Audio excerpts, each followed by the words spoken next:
Hola, mi nombre es Francisco Javier Flores Ruiz, investigador en el Instituto de Física de la UAP. Hoy les hablaré de la microscopía acústica de fuerza atómica, una técnica que se utiliza para evaluar propiedades mecánicas a escala nanométrica de superficies. Sí, el objetivo de esta plática es contribuir con el acceso universal del conocimiento y sus beneficios sociales, en particular promocionar las vocaciones científicas tempranas.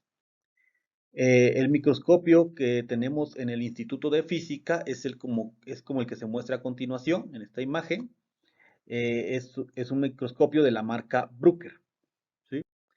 Bien, este, para utilizar la técnica o desarrollar la técnica de microscopía acústica de fuerza atómica es necesario trabajar con el fenómeno de resonancia, el cual significa que al hacer un barrido en frecuencia, ¿sí?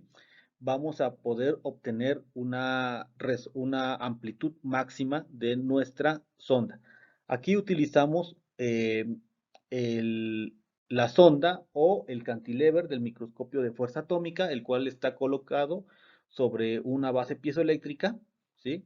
Como la que se muestra aquí, y este piezoeléctrico se excita con una señal AC de amplitud modulada con un barrido en frecuencia para poder generar este eje X.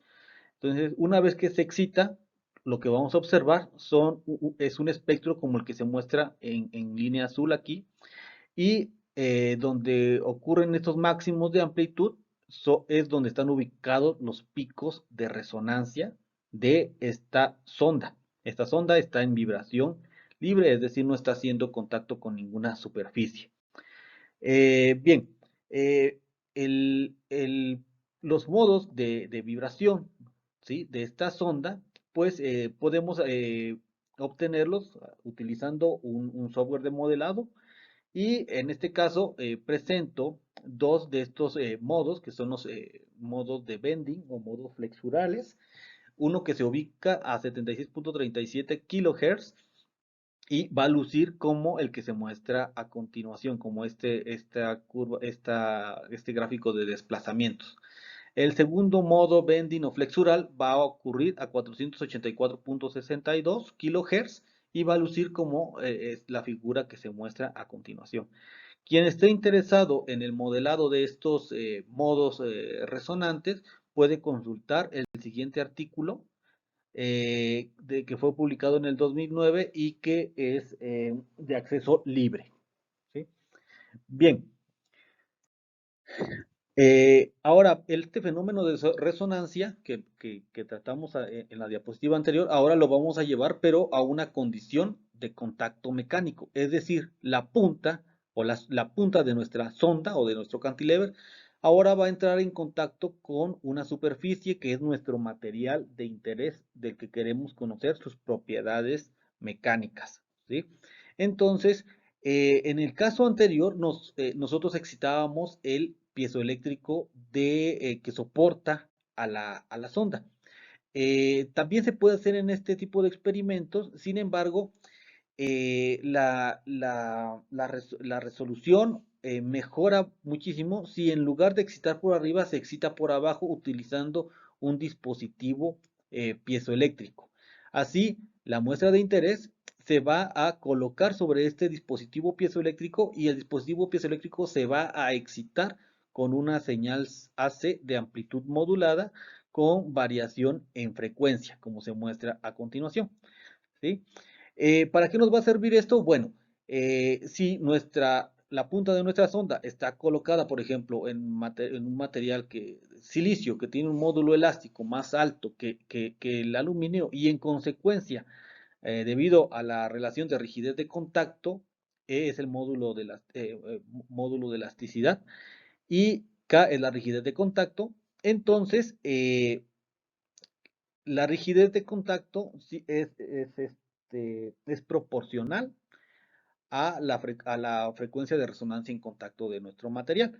Entonces, significa que si nuestro espectro aparece a una frecuencia mayor, el del silicio, respecto al de aluminio, significa que tendrá un módulo más alto el silicio que el aluminio.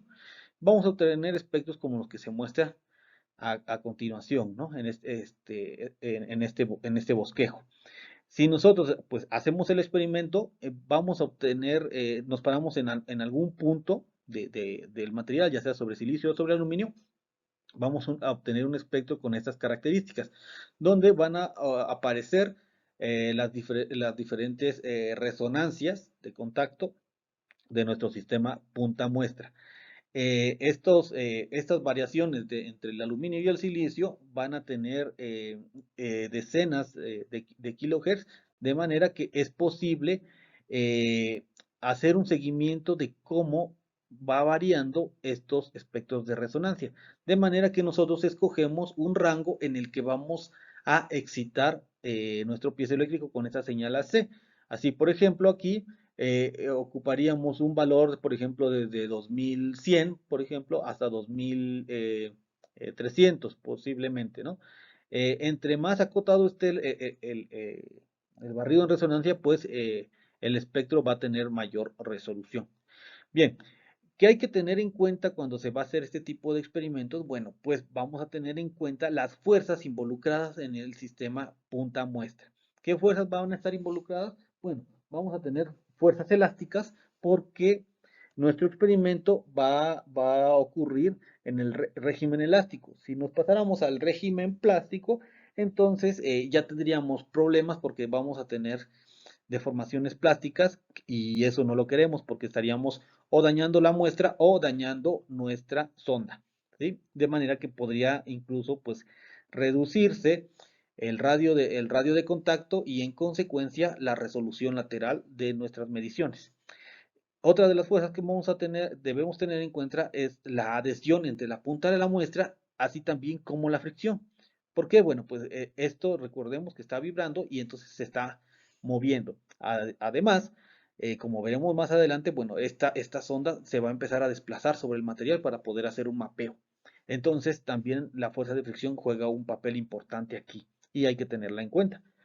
Eh, para poder entender cómo funciona todo este sistema, pues es importante considerar la situación de contacto, ¿sí? De la punta con respecto a la muestra.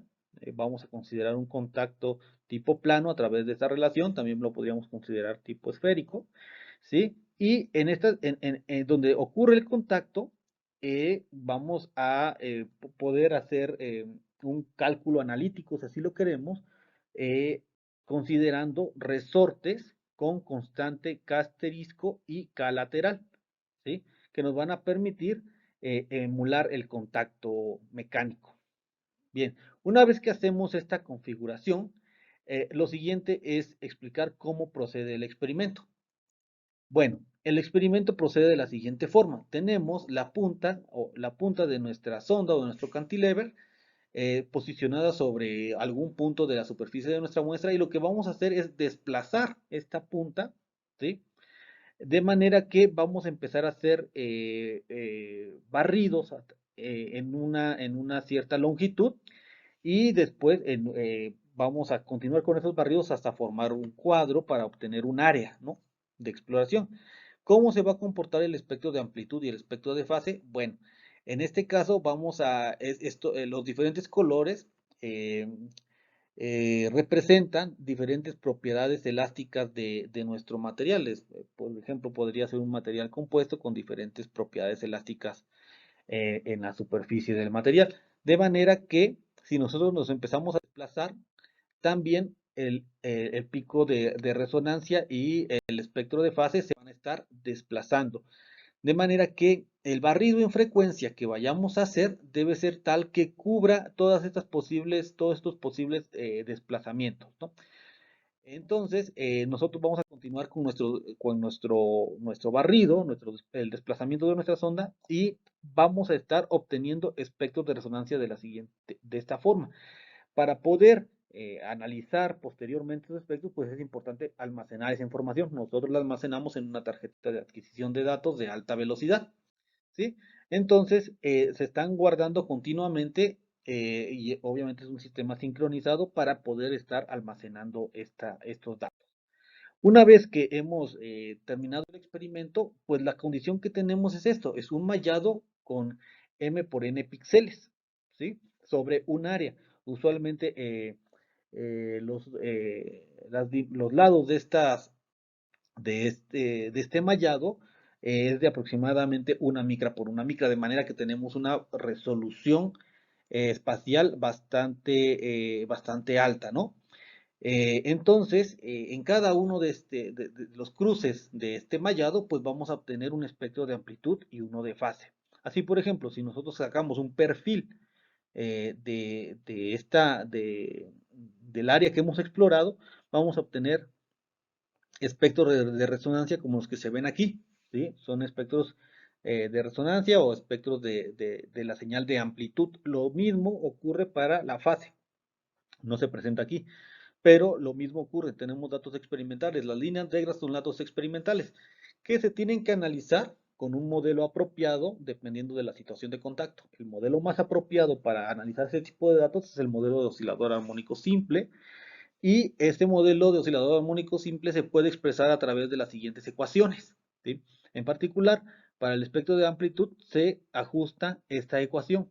Desde esta ecuación, los parámetros de ajuste van a ser la amplitud máxima, el valor Q, que está asociado con la calidad o la agudez del pico. Entre más alto sea el valor Q, es más agudo el pico, ¿sí? Y más cerrado en su base. Y también omega cero, que es la frecuencia donde ocurre el máximo de amplitud. Lo mismo vamos a obtener para los datos de fase, y vamos a poder obtener la señal de fase. De manera que vamos a obtener cuatro parámetros: amplitud máxima, el valor Q, vamos a obtener frecuencia y vamos a obtener la fase, teta. Eso nos va a permitir generar mapas de estos parámetros que van a lucir de la siguiente manera, ¿sí? Por ejemplo, si ponemos atención aquí en el que se etiqueta como modo 2, pues podemos observar un contraste bastante interesante en la señal de amplitud, en la de fase, perdón, en la de frecuencia, en el valor Q y en el de fase, ¿sí? ¿Cómo es, ¿Qué modo debemos escoger para trabajar? Bueno, tenemos que escoger el modo que sea más sensible. Eso lo vamos a ver en otra presentación, pero como pueden observar, hay modos que son más sensibles y que nos proporcionan mayor información de cómo se comporta o cómo son las propiedades de superficie de nuestro material, propiedades elásticas o mecánicas.